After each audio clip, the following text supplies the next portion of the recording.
Juerga Ibérica. Hoy tenemos al periodista Aitor Hernández Morales. Hola, Aitor. Buenos días. Y a dos invitados muy especiales, a Luis García, secretario de organización de la Sociedad Iberista, y a Adrián GB, coordinador general de la misma. Muchas gracias por sumaros a la juerga, chicos. Gracias a vosotros. Personalmente, he tenido la suerte de vivir un año de Erasmus en Lisboa y luego pues he pasado temporadas en diferentes sitios de Portugal. Aitor, tú que has vivido también en Lisboa, no sé Adrián y Luis si han vivido en Portugal, cuando te marchaste desde España para vivir allí, ¿recuerdas qué comentarios recibiste por parte de tu entorno? Porque yo, por ejemplo, recuerdo que algún comentario caía, ¿no? Tipo, cómprame unas toallas cuando vayas a volver de Portugal, que son unos vendetoallas. A Portugal te vas, que se te va a poner cara de bacalao, que allí las mujeres tienen bigote. Bueno, toda esa colección de prejuicios y de imágenes colectivas que tienen los españoles que no conocen Portugal, pero bueno, que esto no es exclusivo de nosotros, estos tópicos pues pasan en muchos países. ¿Tú recuerdas algún tópico, algún comentario recurrente por parte de los portugueses sobre los españoles cuando vivías allí? Ciertamente, o sea, hay estereotipos que existen por ambos lados. Recuerdo que la primera vez que ya de adulto fui a Portugal, que sería por ahí por el 2012, 2013, cuando estaba a punto de cruzar la frontera con mi entonces pareja, que estábamos cruzando por la zona de Olivenza, el comentario era: prepárate porque ahora vamos a entrar y las carreteras van a ser muy malas, tal vez nos encontremos burros, o sea, cosas así, que luego todo lo contrario, o sea, eran de las peores autopistas que había visto en mi vida. Entonces sí, creo que por el lado español sigue persistiendo esa imagen de Portugal un poco como el hermano pequeño, pobre, atrasado, pero también es una imagen que se ha ido disipando estos últimos años, especialmente con el boom del turismo. O sea, creo que cada vez más personas han viajado a Porto y a Lisboa especialmente, y se dan cuenta que Portugal es un país perfectamente avanzado, perfectamente civilizado, y de hecho que está bastante por encima de España, por ejemplo, en el tema de los idiomas. Entonces, por el lado de los portugueses, sí lo que tengo que decir es que durante los 5 años que pasé viviendo en Lisboa, pues el comentario recurrente sobre el turista español era que se notaba porque se les escuchaba a kilómetros. O sea, el criterio que se formaba algunas veces era un poco escandaloso.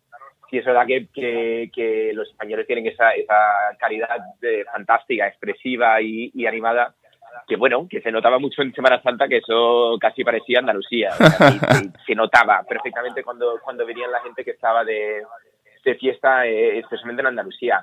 Creo que a veces, en Lisboa en particular, por ser un centro tan potente de turismo, sí que había un poco de cabreo a veces porque los españoles llegaban y sí que se escuchaban comentarios un poco bordes, hablados en español como si el portugués no les podía entender. Y es que los portugueses nos entienden a nosotros perfectamente bien. Sí. Muchos españoles no entienden a los portugueses. Pero recuerdo una vez en un restaurante que una camarera se enfadó bastante porque precisamente uno de los comensales españoles se puso a hablar sobre sus características físicas. Y claro, la señora le entendía perfectamente y le parecía pues un border francamente. Entonces, bueno, creo que van por ahí los tiros, pero que por lo general el mito de países enfrentados o que se odian no es el caso. O sea, son países hermanos y creo que los portugueses pues le tienen mucho afecto a los españoles como los españoles a los portugueses. Tal vez la diferencia fundamental es que los portugueses... Creo que hay ninguna condescendencia con la relación entre los portugueses y los españoles, que sí creo que entre los españoles y los portugueses todavía hay alguna gente que suele mirar a Portugal un poco por encima del hombro. Mira, Aitor, es que yo tengo apuntado aquí en el guión, muy fuerte, porque es que has dicho los tópicos que yo tenía aquí apuntados perfectamente. Tengo aquí puesto que yo recuerdo escuchar varias veces los españoles que se creen que estas son sus playas, ¿no? Vienen aquí en un puente, ocupan nuestros sitios, disfrutan de nuestros manjares, la invasión de Badajoz, ¿no? Que lo llamaban. y ni siquiera se dignan a aprender un poquito de portugués, no se esfuerzan un mínimo por entendernos. No sé cómo veis, Adrián y Luis, esto. Yo, por ejemplo, que te cuento, yo soy de Salamanca y más que la invasión de Badajoz, desde Salamanca o desde Zamora se va mucho a la playa en Oporto o en Aveiro, que son unas 3 horitas de coche, pero yo la experiencia que tengo, no iré a la playa, pero sí que me acuerdo ir de pequeñito a la zona fronteriza de Portugal, de las Arribes del Duero, a hacer turismo rural. Por lo general siempre nos han tratado bastante bien los portugueses o los españoles, y cuando los portugueses van a España siempre les hemos tratado bien. Lo que pasa es que existe este tópico, como habéis dicho antes, de que en todos los países existen estos tópicos o estos chistes, porque, por ejemplo, en Portugal tiene un dicho que dice que de España ne bon vento, ne bon casamento, pero a la hora de la verdad conoces a algún portugués y son prácticamente, desde el punto de vista cultural sociológico, somos prácticamente primos o hermanos, y al final nos llevamos estupendamente y la forma de ver la vida es la misma y todo funciona muy bien cuando te relacionas con un portugués o un portugués se relaciona con un español. Aitor publicaba unos tweets bastante ácidos hace un par de semanas en Twitter y decía: viendo que hoy volvemos a tener la tontería de la Unión Ibérica como tópico explorado por un periodista español que parece tener poca noción de lo que realmente piensan los lusos, por favor, dejemos atrás el cliché estúpido sobre vecinos que supuestamente se dan la espalda. Las relaciones entre España y Portugal son extremadamente fluidas y desde 1983 hemos realizado más de 30 cumbres ibéricas. Seamos serios, os lo ruego. Y por si alguien no se ha enterado las 1000 veces que lo he dicho antes por aquí, lo vuelvo a decir: Portugal es un país soberano mucho más antiguo que España. Si amáis a Portugal, flaco favor le hacéis defendiendo una propuesta que de facto menosprecia a su gente y su historia. Y acaba diciendo: añado que no veo semejante entusiasmo por una unión franco-española. ¿Qué pasa? ¿Que al ser el pequeño de la ecuación ya no mola? ¿A quién se refería Aitor? Aitor se refería a David Jiménez, exdirector del diario El Mundo, en un artículo escrito para el New York Times. Aitor, veo que te enervaste leyendo el libro, ¿no? O sea, el artículo, por lo que veo. Sí, no, a ver, más que nada me irritó porque es un tema recurrente que sale cada 2 por 3, generalmente escrito por algún periodista que tiene sede en Madrid, y realmente me parece un poco, pues me parece francamente una falta de respeto. O sea, estamos hablando de un país que de facto existe en su forma continental desde 1143 y que está perfectamente consolidado, que tiene su cultura, que tiene su historia. Entonces, pues sí, creo que a los portugueses pues les molesta muchísimo cuando sale este tema, y especialmente porque los argumentos que tradicionalmente se han sacado para justificar esta idea, pues es que hoy en día no tienen ni pies ni cabeza. O sea, no solo es el hecho de las cumbres ibéricas, que efectivamente se llevan celebrando desde hace décadas, que son muy fluidas y que tienen resultados muy concretos. Por ejemplo, en la última, uno de los acuerdos que se estableció era que se iba a crear una red de escuelas fronterizas bilingües y que se iba a promover y facilitar el acceso a el portugués, especialmente en el lado español, que en zonas de la raya lo que iba a hacer es que el portugués se iba a convertir en la segunda lengua que se podía aprender en los colegios. Pues es que eso ya ahí, estamos viendo ahí un paso muy significativo. Pero ¿no ves viable esa república de corte federal en la península que defiende Ian Gibson, ¿no? Y a quien se refería el propio David Jiménez en su artículo? A ver, si David ha encontrado una forma primero para llevar la República a España, me parece súper bien. Ahora bien, creo que la Constitución lo hace muy difícil, y esto lo digo como republicano convencido, pero creo que desafortunadamente sin una revolución yo no veo al Congreso de los Diputados declarando una república en España, por lo menos durante nuestras vidas. Más allá de eso, insisto, David cometió el mismo error que cometió el alcalde de Oporto el año pasado cuando también pidió la idea del Iberolux, que es una idea completamente absurda. Hoy en día ya existen las eurorregiones y se da el hecho que entre España y Portugal hay una hay una comunicación extremadamente próxima a través de esto. Entonces, es un poco reinventar la rueda. Estamos hablando de una cosa que no tiene sentido dentro del contexto de la Unión Europea, porque nosotros ya tenemos ese nivel de integración. Adrián y Entonces, Luis, no sé qué opinaréis sobre esto. A ver, nosotros lo primero, evidentemente somos iberistas y ahora, a pesar de eso, estoy bastante de acuerdo con lo que se ha dicho. Y te paso a explicar. Nosotros fundamos la asociación en 2018 con la idea también de fomentar una especie de unión política. Pero ¿qué pasa? Que luego te das de bruces con la realidad, ¿no? Y aunque sí que considero que España y Portugal todavía viven un poco a espaldas, y a la vista está lo que está pasando ahora mismo con Francia y con Alemania, que se abren las fronteras y sin embargo Portugal siguen cerradas, o por ejemplo la política que está llevando Portugal cerrando fronteras a países que tienen más infectados por COVID, como son Brasil, Sudáfrica, les está cerrando la frontera, me parece que también he dicho Brasil, está siendo bastante tajante en ese aspecto y le da igual el turismo, ¿no? Está premiando la salud. Uh-huh. Me parece que en España no.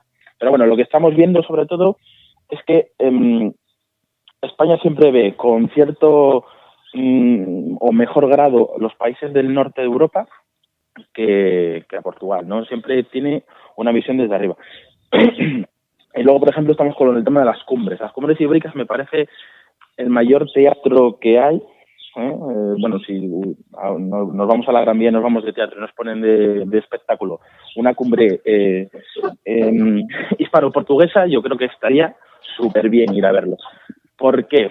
Porque yo creo que se habla mucho y se hace poco, ¿no? Y sobre todo no se deja actuar a personas, instituciones, organismos que pueden acelerar los procesos de integración europea dentro de la península ibérica, ¿no?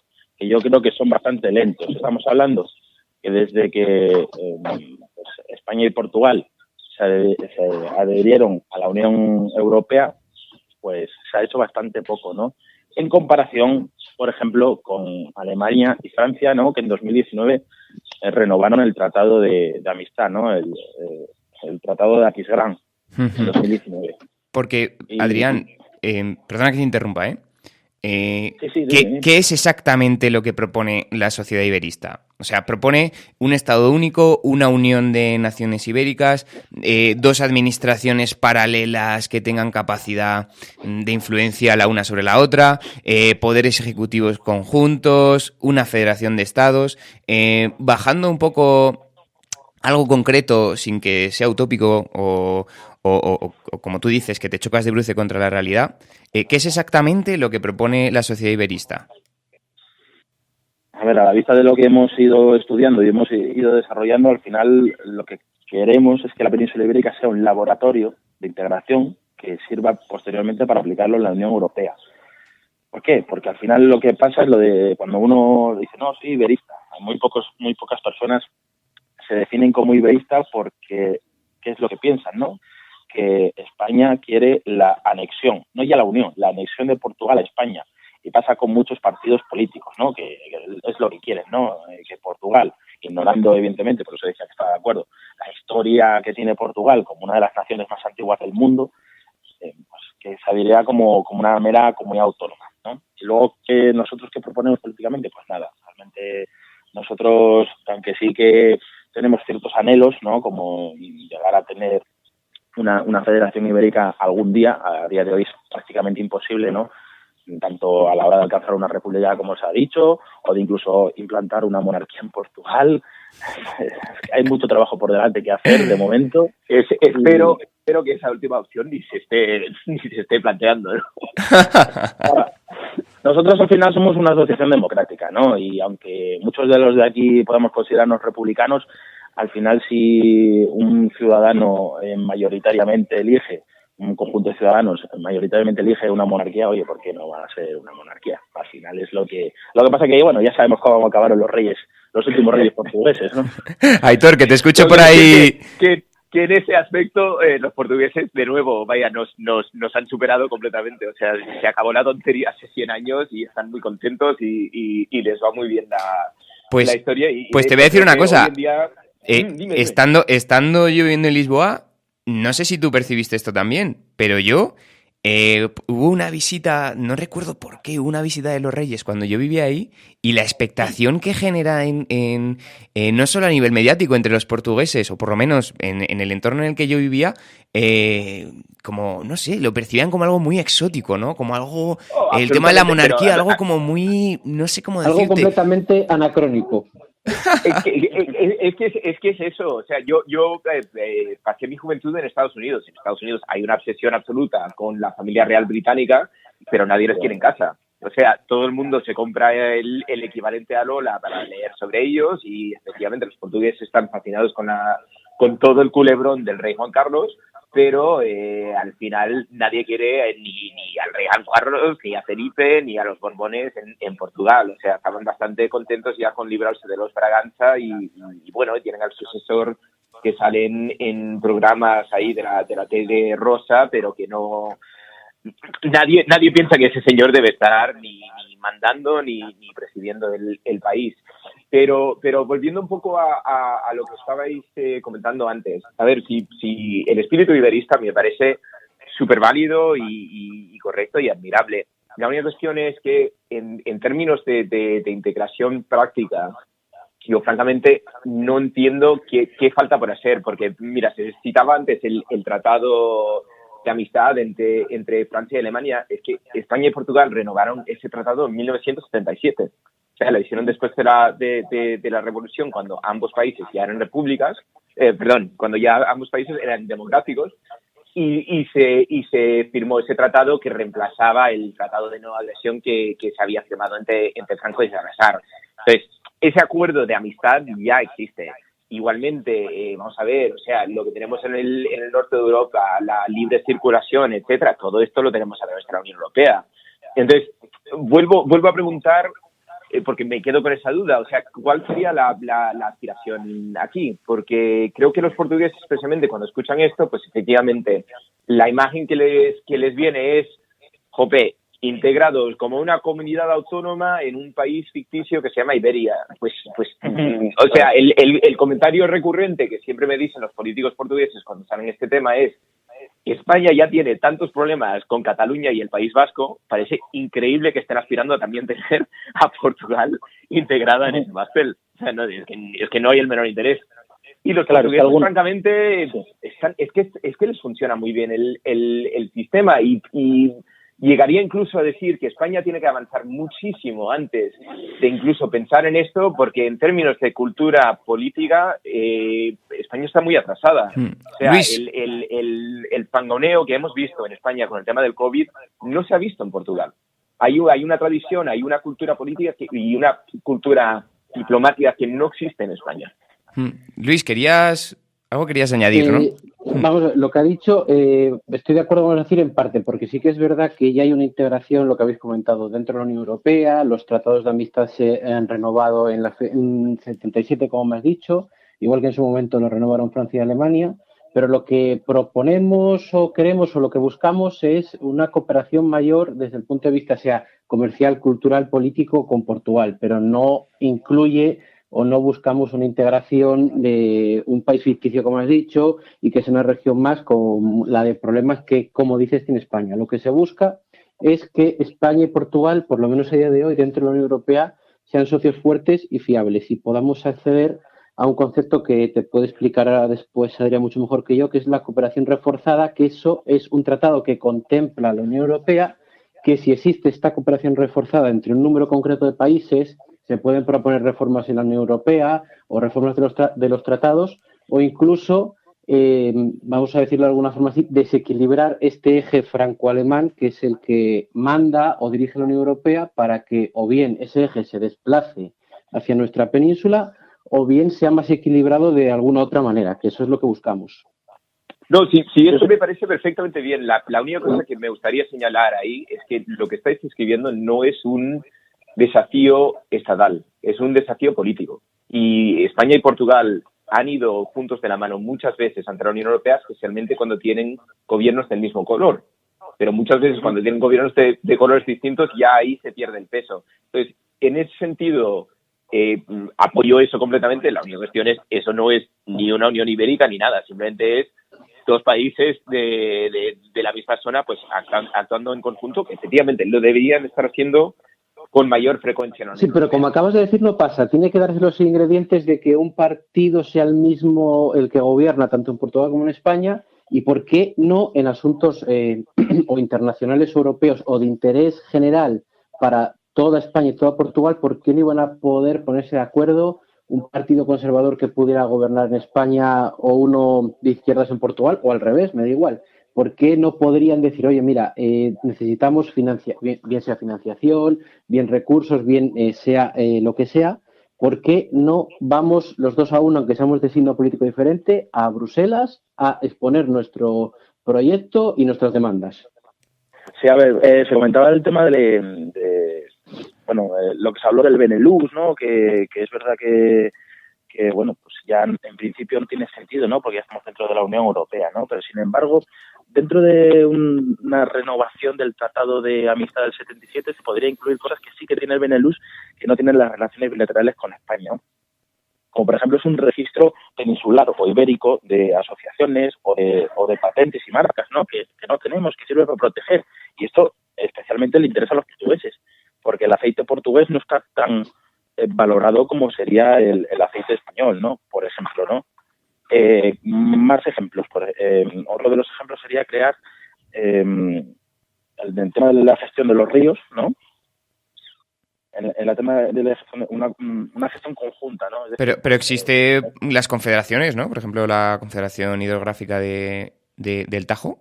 Entiendo que está Portugal. Sí, pero claro, España tiene la suya y Portugal tiene la suya.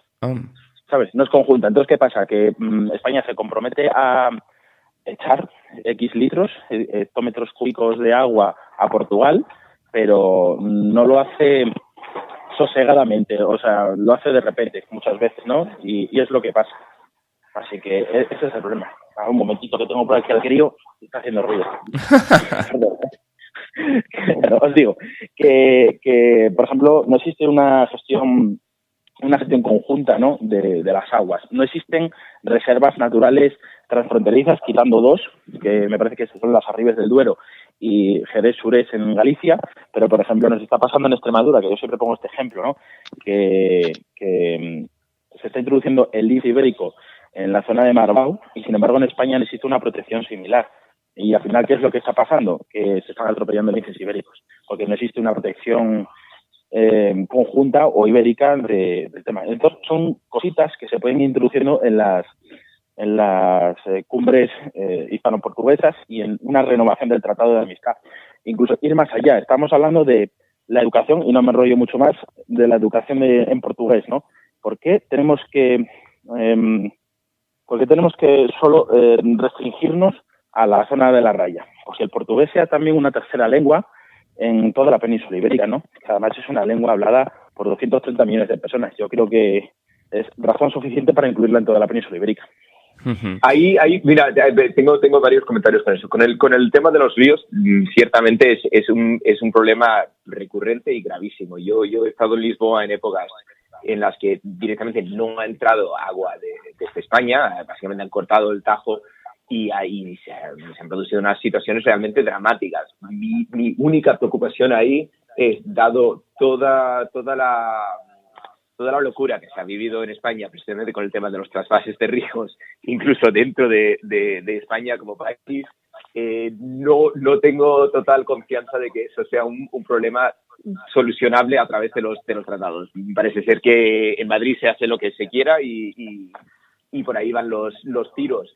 Con el tema de la biodiversidad es interesante que lo mencionaste, porque precisamente en la última cumbre hispano-lusa se llegaron a un montón de acuerdos en esta dirección, precisamente con el tema del lince ibérico, si no me equivoco. Entonces, por lo menos hay progreso ahí. Pero volvemos un poco a lo mismo.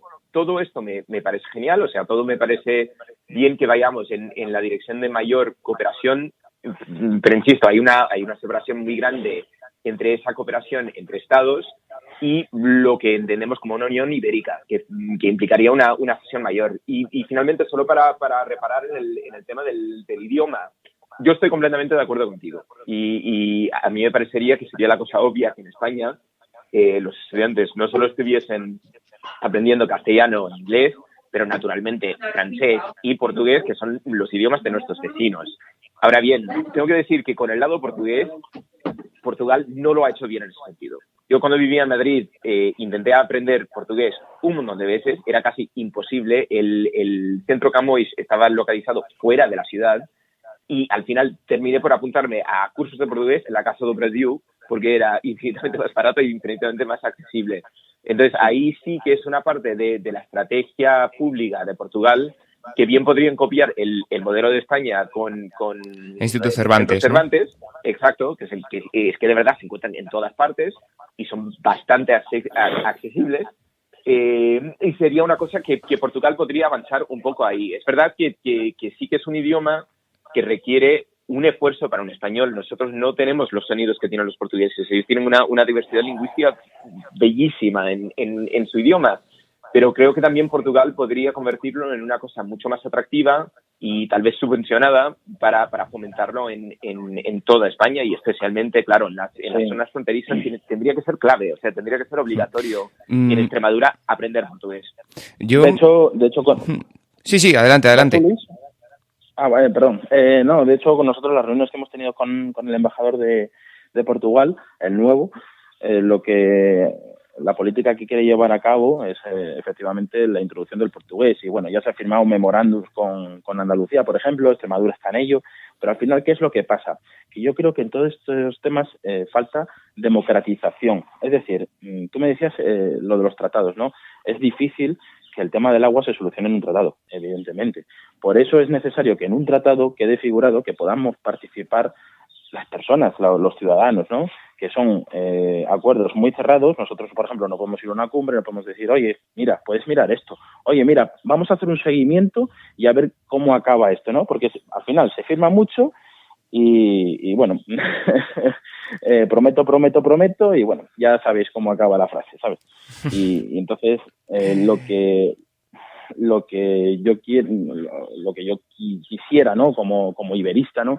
Es que hubiese un seguimiento, que se dijese, pues mira, hemos cumplido un tanto % de lo pactado. Y al final es que, por ejemplo, si hace 2 años se prometió construir la autovía de Bragança a Zamora, pues de momento está sin hacer, ¿no? Van las cosas muy lentitas, ¿no? O, por ejemplo, ni hablar con el tema de los ferrocarriles, que es la vergüenza de Europa. O sea, es una cosa absolutamente increíble que no existan conexiones fluidas entre España y Portugal. Totalmente. En tren. Es que Portugal siempre ha tenido una visión más atlántica del ferrocarril, ¿no? Es decir, él quiere conectar con Galicia y España, y Madrid quiere conectar por Extremadura, Salamanca, ¿no? Y es el problema. Lo que habría que unificar es, aparte de hablar mucho y dejarnos a nosotros entrar en esta ecuación, sería unificar criterios, ¿no? Bueno, eso es lo que tenía que decir al respecto. Pero más allá, el tren, hay varias formas de conexión, porque se habla mucho de la alta velocidad, como acabamos de decir, la vertiente atlántica hacia Galicia, o que desde España quiere una conexión Madrid-Lisboa pasando bien por Badajoz o bien por Salamanca y luego que el tren bajara hacia Lisboa. Pero hay muchas zonas transfronterizas, por ejemplo, Badajoz y Elvas en Portugal, que se podría favorecer una red de tren de cercanías, porque hay mucha gente que en esas zonas, como sabéis, vive en un país o trabaja en otro, o reside a temporadas en otro, y a veces no, a menos que tengas tu propio medio de transporte, un coche, no tienes esa opción de transporte público o ferrocarril de cercanías, que eso también se puede y se debe fomentar. Yo creo que esto también es un problema de la configuración en general del Estado español, ¿no? Porque, bueno, hay partes, o sea, es que Castilla y León, las Castillas y Aragón se están desangrando. O sea, España es un donut en el que está Madrid y está alrededor cubierto de población. Hay zonas, me refiero, que no están bien no estamos pensando en un futuro, ¿no? No estamos dando pasos estratégicos. Y en este aspecto me gustaría poneros, yo tenía aquí planteada una situación que me gustaría saber qué opináis, sobre todo desde la sociedad iberista, ¿no? Imaginaros por un momento, ¿vale?, que Marcelo Rebelo de Sousa, presidente de la República Portuguesa, y Felipe VI, como jefe del Estado, anuncian la intención de celebrar, pues no sé, un referéndum o una consulta o el método que sea, ¿vale?, para dar un paso hacia una integración mayor de la actual, que no tiene por qué significar unión, sino una mayor integración. Vale. ¿Quién creéis que se opondría a ello? ¿Qué actores a nivel nacional e internacional se opondrían? Porque, por ejemplo, y esta es la situación que yo me gustaría plantearos, imaginaros que esa propuesta se centra en elementos de defensa nacional y de política exterior. Por ejemplo, en la creación de un ejército conjunto, ¿vale? Lo cual para mí tiene todo el sentido del mundo y sería un paso fantástico. Claro, viendo cómo históricamente ha existido una alianza anglo-portuguesa, que es antiquísima, y la repercusión que podría tener pues para el resto de rivales naturales de España, nos guste o no, como son Marruecos o Argelia o Francia, esto sería una malísima noticia para ellos. ¿Quién creéis que se podría oponer a una medida como esta? ¿Pero te refieres dentro de la península o fuera? Da igual, ¿a nivel nacional o a nivel internacional? A nivel internacional lo tengo claro. No sé si Luis, yo si quieres lo digo. Yo lo tengo bastante claro, pero bueno, porque tengo en la cabeza uno, pero como ha dicho él, como ha dicho Juan, hay más de uno por ahí.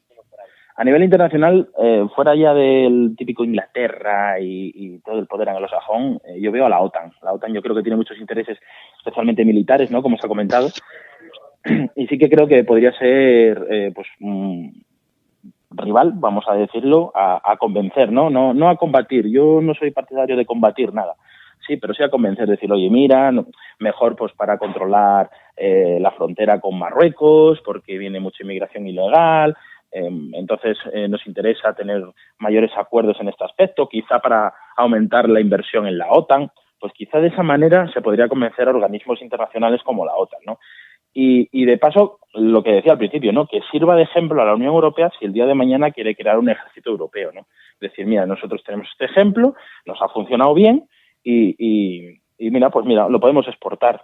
Realmente es algo más viable que la mera unión política. Si mañana viene Marcelo y el rey o el presidente del gobierno y dice, vamos a hacer un referéndum de unión política de España y Portugal, pues yo creo que va a durar menos incluso que el de Felipe II, realmente, porque no estamos preparados, básicamente. Aitor, me gustaría saber tu opinión respecto a esto. No, estoy más o menos de acuerdo. A ver, esto es una pregunta un poco truco, porque de hecho ese acuerdo ya existe. Ellos desde 2015, si no me equivoco, existe un acuerdo de colaboración militar. Entre colaboración, pero no es conjunto. Hacen maniobras juntos y todo. Sí, pero bueno, independientemente de eso, yo sí que les he visto ya trabajar juntos dentro del marco del experimento del ejército europeo. De PESCO, o sea, ahora PESCO, mismo, sí. aunque está muy poco... Está poco desarrollado. Está poco desarrollado y encima y le damos poca atención en los medios, pero por ejemplo en Bosnia el ejército europeo existe ya desde hace creo que 15 años y España y Portugal pues se van turnando ahí dentro de la rotación. Entonces han coincidido a veces, otra vez está Portugal y Croacia, otra vez está España y Alemania, pero están ahí en esa misión de paz que se sigue extendiendo. Estoy de acuerdo con ellos que efectivamente, o sea, no sé si necesariamente la OTAN estaría en contra, creo que sí lo mirarían con cierta confusión, y creo que en el caso de la Unión Europea lo que dirían es que este programa ya está en marcha. Entonces creo que me generaría bastante confusión una afiliación militar muy estrecha entre España y Portugal dentro del contexto de la Unión Europea. O sea, probablemente desde Bruselas les darían un toque y le dirían tenéis que colaborar con los franceses también, o tenéis que hacer una operación en el Mediterráneo con los italianos. Entonces, por ahí lo vería. Es muy interesante esto, Aitor, muy interesante esto, y la verdad que me sorprende quizá este paternalismo, ¿no?, de Bruselas y estas directrices. A ver por qué no se van a poder, no puede haber una unión entre... Claro, es que la cuestión aquí es que España y Portugal ya se han comprometido al proyecto europeo. Entonces, la idea de esto es que ir cada vez más juntos y con una política desarrollada en conjunto. Entonces, esto es igual que a nivel internacional. Hoy en día, si tú vas a un país en el que Portugal no tiene embajada, tú, como ciudadano europeo, tienes derecho a ir a la embajada de España y ellos representan tus intereses y viceversa. Entonces, esto va en la misma dirección. No es una cuestión de tener un ejército más potente en un lado u otro, porque ser parte de la Unión Europea de facto determina que tú no vas a atacar a otro país de la Unión Europea. Entonces, la cuestión es, todos los ejércitos, en teoría, están a disposición de cada uno, porque hay una política de defensa común y de defensa mutua. Sí, pero el ejercicio este teórico que habéis planteado de un ejército común no va en contra de los intereses de la Unión Europea, porque si la Unión Europea o desde Bruselas se dice, oye, pero lo que tienes que hacer es que colaborar con Francia o con Alemania, le puede decir, sí, pero no hay ningún problema. El ejército común de España y Portugal colabora en aquellas misiones en las que se nos requiera. Sí, a ver, o sea, el objetivo de esto sería que reducir el peso militar de ambos países y tenerlos simplemente en conjunto, ¿no? Supongo. No. Yo planteo una unión total entre las dos fuerzas armadas. O sea, es decir, sí, una unión total. Es complicado. Sí, es complicado, pero desde luego el poder que tendría a nivel logístico y en todos los sentidos sería mucho más amplio, ¿no? Que sobre todo, creo, humildemente por parte de Portugal. Es que a día de hoy tampoco se mide, claro. O sea, España y Portugal no son países independientes con una amenaza inminente, o sea, no creo que se mida el país en ese sentido. Y mira, francamente, independientemente de cualquier tipo de oposición exterior, lo veo muy difícil incluso a nivel nacional. O sea, ciertamente el Partido Comunista Portugués, que todavía tiene cierto peso, estaría en contra, o sea, absolutamente en contra. Y creo que también, vamos a ver, portugueses con cierta edad, incluso con toda la amistad con la que ven a España, a ver, hay desconfianza en materia militar. Tengamos en cuenta que la última invasión española de Portugal se planificó durante los últimos días de Franco. Entonces, hay mucha gente que no se ha olvidado de eso. Uh-huh. Adrián, hablar de pronto de unificar a los dos ejércitos, pues no sé, no creo que el Parlamento luso estaría por la labor. Uh-huh. Adrián, te veía ahí con la escopeta cargada. Sí. No, a ver, yo sí que es verdad que estoy de acuerdo de que es prácticamente imposible. De hecho, no conozco yo muchos países bilateralmente que compartan un solo ejército. En todo caso, de compartir ejército tendríamos que ser una única unidad política, ¿no? Y en este caso lo veo bastante complicado, por no decir imposible. La única amenaza real, hipotéticamente hablando, que podría surgir en un futuro y que podría afectar por igual a España y Portugal sería la expansión o la promoción del Gran Marruecos, ¿no? Que afectaría tanto a las Islas Canarias como a las islas a Madeira. Las Islas Salvajes también, pero bueno, es algo muy hipotético, ¿no? Que no creo que se dé. Y luego también el tema de la cooperación reforzada que dijo Luis al principio de la conversación, ¿no? Que es el tema de que necesitamos un mínimo de 9 países para avanzar en integración. Nosotros queremos que se elimine ese mínimo y poder decir, pues mira, que Bruselas nos indique, mira, pues vamos a estudiar, hacer maniobras conjuntas cada 6 meses, en vez de anualmente, por ejemplo, que no lo sé. Pues mira, pues nosotros lo hacemos, somos 2 países, somos los más afines, podemos hacerlo y luego dar los resultados a Bruselas. Se puede trabajar de otra manera, ¿no? Una manera más estrecha, ¿no? Porque España y Portugal son más afines entre ellos que igual con Polonia, por ejemplo. Otro de los ejemplos que hablábamos es el paternalismo de Bruselas, ¿no? El iberismo puede venir bien en ese aspecto, ¿no? No ya para eliminar el paternalismo de Bruselas, pero sí para indicar otro camino. Es decir, nosotros hemos tenido que tragarnos los tratados de libre comercio con Canadá, con Estados Unidos, sin saber si nos iban a interesar. ¿Por qué no podemos plantear al día de mañana? Ahora también lo veo bastante complicado por la situación política que hay en Latinoamérica, en Iberoamérica, ¿no? Pero ¿por qué no un tratado con Iberoamérica? Una Iberoamérica seria, libre de populismos, ¿no? Y plenamente democrática, ¿no? Entonces, yo creo que eso sí que son objetivos más reales, objetivos que la gente te puede comprar, entre comillas, que no son una unión de ejércitos, una unión política o cualquier otra cosa, ¿no? Que es lo primero que cuando uno oye hablar de iberismo es lo que cree que es, ¿no? Ahí tengo que discrepar porque lo que estás planteando, o sea, Portugal y España tendrían que salir de la Unión Europea para eso. O sea, Portugal y España han tenido pleno derecho para influir en los tratados de libre comercio de la Unión Europea, tanto a través del Consejo, porque ambos tienen representación en el Consejo, y luego a través del Parlamento Europeo, donde ambos tienen su peso. Entonces, otra cosa es que estemos preguntándonos si España y Portugal están enviando sus mejores políticos a Bruselas. Eso ya es otro tema. Y creo que somos bien conscientes que, por lo menos en el caso español, realmente Bruselas es casi un destino o de premio o de encierro, pero generalmente no estamos mandando el top de los políticos españoles, realmente no están yendo a Bruselas. Entonces, yo estoy completamente de acuerdo contigo en que Portugal y España tendrían que estar yendo mucho más juntos y haciéndose valer mucho más en ese escenario. Y tendrían esa posibilidad. Ciertamente, si ya además se aliaban con Italia, el sur de Europa podría tener un peso serio. Y desafortunadamente a veces parecen los distraídos un poco cuando llegan estos consejos europeos. Ciertamente Francia y Alemania llegan con el trabajo hecho. Ahora bien, creo que eso tiene que ver, pero eso tiene que ver menos con el Estado y más con los líderes políticos. O sea, Macron y Merkel se reúnen cada 2 por 3. Es que se pasan la vida cenando juntos. Yo, francamente, no veo ese Habría que ver si nos dejasen a nosotros hacer eso, Aitor, ¿eh? A ver, pero es que se deja. Y, de hecho, Pedro Sánchez es muy amigo de Antonio Costa y Antonio Costa le tiene cariño. O sea, yo he ido a esas ruedas de prensa que parece que son colegas. Y Sánchez, durante todos los años que pasó en el destierro un poco del PSOE y luego en la oposición contra Rajoy, sistemáticamente apuntaba el ejemplo de Costa como el ejemplo a seguir, que decía, oye, aquí podemos tener una alianza de la izquierda y llegar al poder.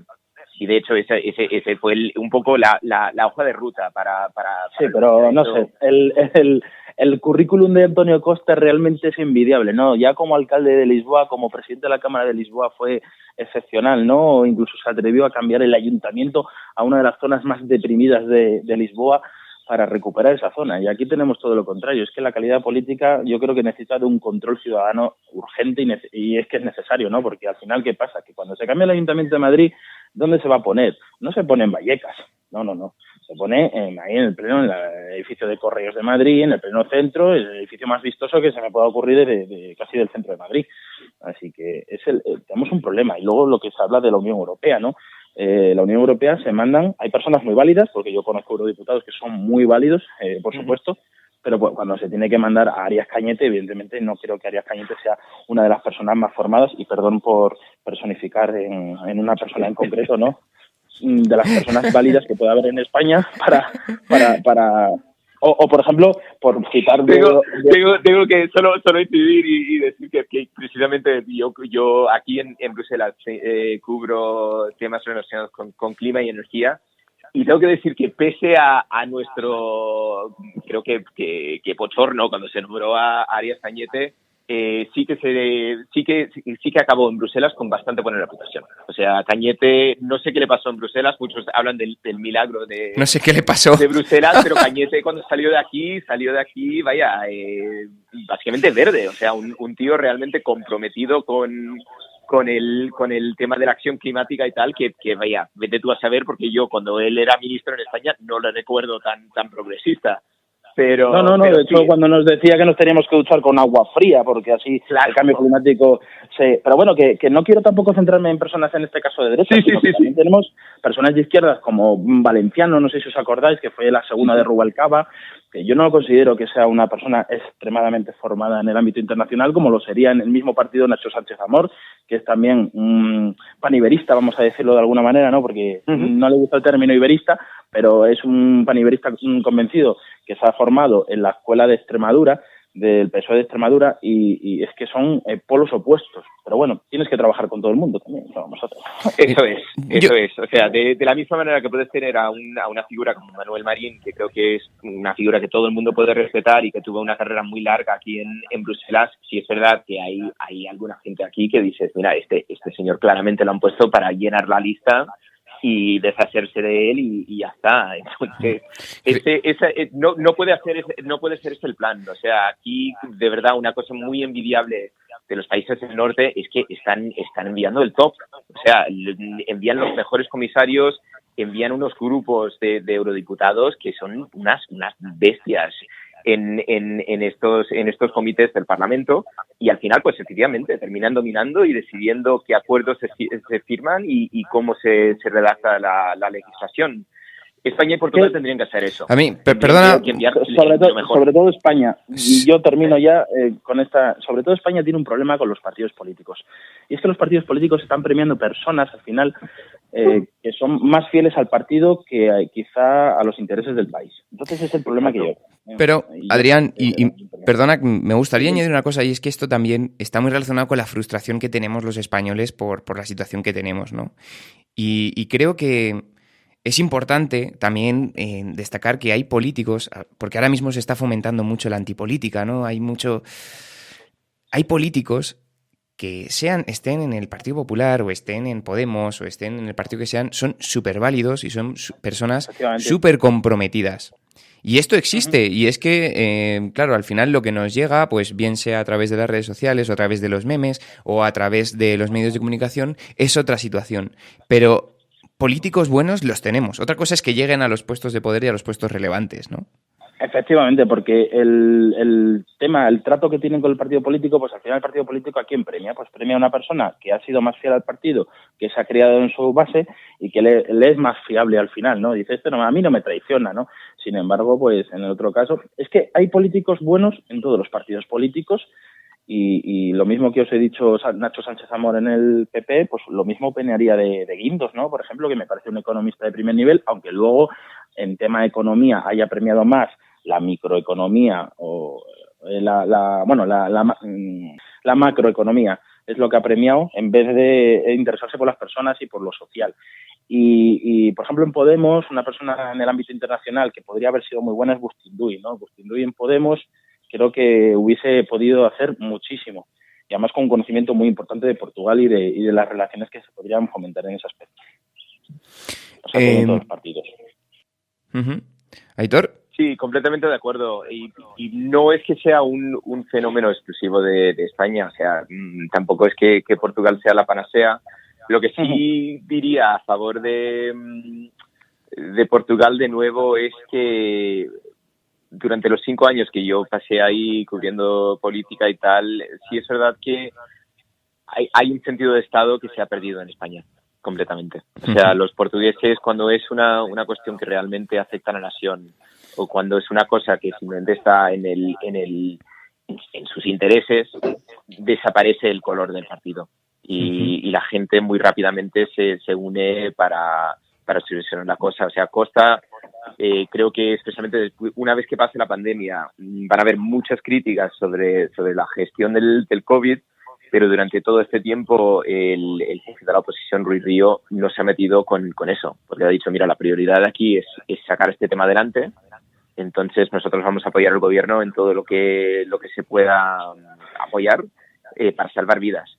Y creo que eso, viendo todo lo que ha pasado en España, viendo lo que está pasando en Madrid, o sea, es que España da bastante vergüenza con cómo se ha jugado con este tema. Y es una cosa que podríamos aprender mucho de los portugueses. Igualmente con el tema de los políticos internacionales, Portugal ha hecho muy buen trabajo en asumir la dimensión de su país y a la vez reposicionarse un poco como una figura neutra que puede servir de árbitro. Entonces eso a nivel internacional ha ayudado mucho a colocar a portugueses en los puestos más importantes, empezando con el de secretario general de la ONU, pero luego incluso con Centeno cuando estuvo aquí en el Eurogrupo. O sea, Centeno se consolidó en el Eurogrupo como un tío del que se podían fiar, como un tío neutro, serio, casi con esa reputación que antiguamente tenían los escandinavos. Entonces, creo que los portugueses han logrado en hacer eso porque ellos muy rápidamente aceptaron la pérdida de su imperio, han aceptado que son un país pequeño, pero que es un país pequeño, digno y serio. Y tal vez si importante España esto. se enfocaba un poco en eso y menos en recordar los viejos éxitos, tal vez llegaríamos bastante más lejos, mirando hacia el futuro. Efectivamente.